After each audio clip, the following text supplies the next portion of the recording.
princes and paupers, his sons and daughters, kneel at the throne of grace.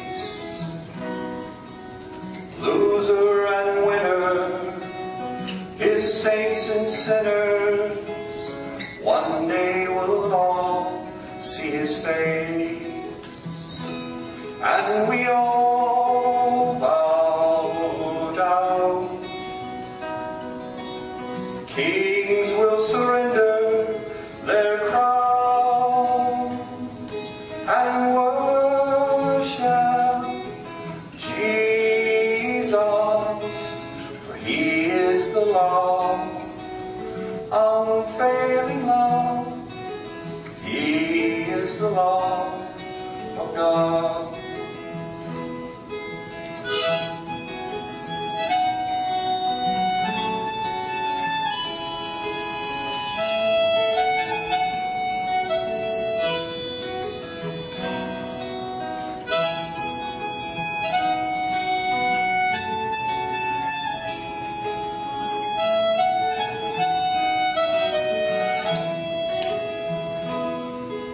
Summer and winter, the mountains and the rivers whisper the Savior's name. Awesome and holy, a friend to the lonely, forever his love will remain. And we all bow down. Kings will surrender their crowns and worship Jesus, for he is the love, unfailing love. He is the love of God.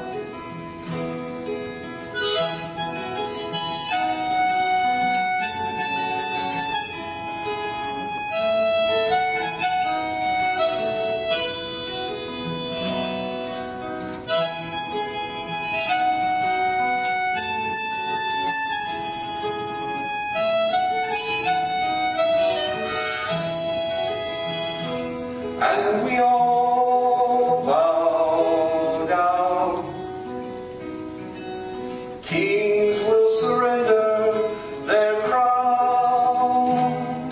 and worship Jesus, for he is the love, unfailing love. He is the love of God. For he is the love, unfailing love. He is the love of God.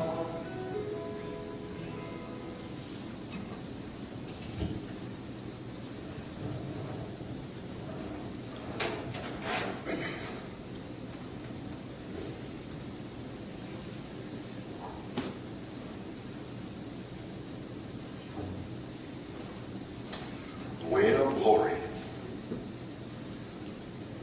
1 Peter. The title of the sermon is Inheritance of Grace.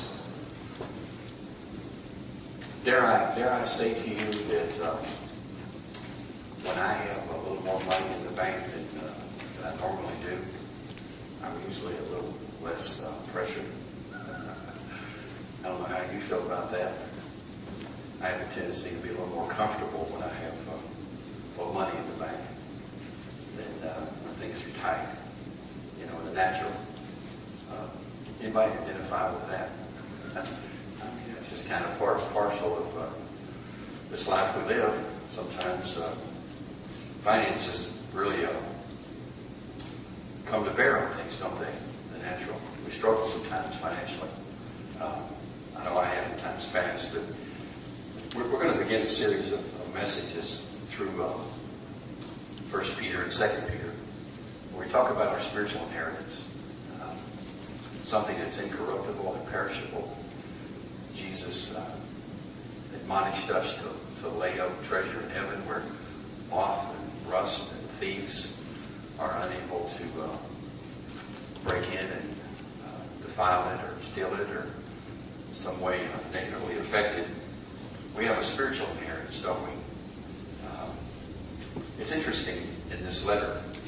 It's all the way in chapter 5, 1 Peter, where he mentions the purpose of his writing. And as I thought about that, I thought about the Gospel of John. You know, in John, I think it's in chapter 20, John says, "This is all being written so that you may believe that Jesus is the Christ, and that believing you might have life through his name."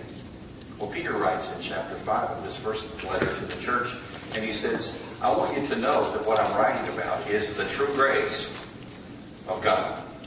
That what I'm writing to you about in this letter is the true grace of God, wherein you stand.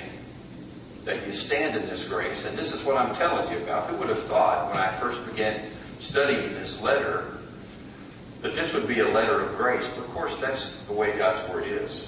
God's whole Word is a letter to us, a love letter of grace. It says, you're unable to do it.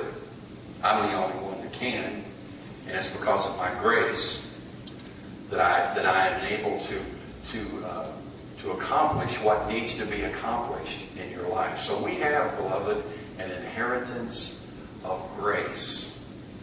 Our treasures are stored up in the heavens, Peter writes.